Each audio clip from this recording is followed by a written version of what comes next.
Hello दोस्तों, नमस्कार।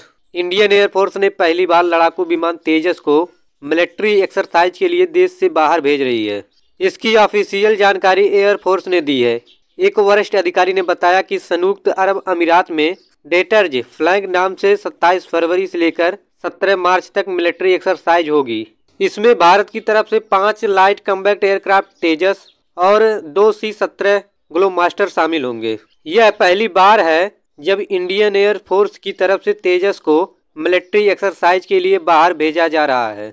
डेटर्ज flag में UAE, France, Kuwait, Australia, Britain, Bahrain, Morocco, Spain, दक्षिण कोरिया और अमेरिका के एयर फोर्स भी शामिल होंगे।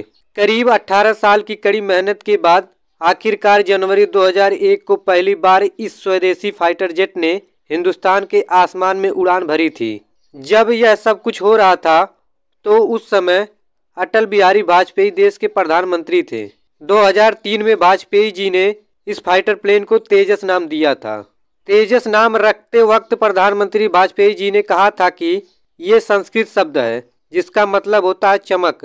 पिछले 5 दशकों में 400 से ज्यादा MiG-21 विमान के क्रैश होने की वजह से भारत सरकार इसे रिप्लेस करना चाह रही थी। इसी MiG-21 फाइटर प्लेन की जगह लेने में कामयाब हुआ तेजस फाइटर प्लेन का वजन बेहद ही कम है। कम वजन के कारण वह समुद्री पोतों पर आसानी से लैंडिंग और टेक ऑफ कर सकता है। इसकी सबसे बड़ी खास बात यह है कि यह MiG-21 से दोगुना हथियार ले जाने में सक्षम है और तेजस फाइटर प्लेन की स्पीड राफेल से 300 किलोमीटर प्रति घंटा ज्यादा है। 1965 की जंग में अचानक किए गए पाकिस्तान एयरफोर्स के हमले में भारत के 35 फाइटर जेट धराशायी हो गए थे।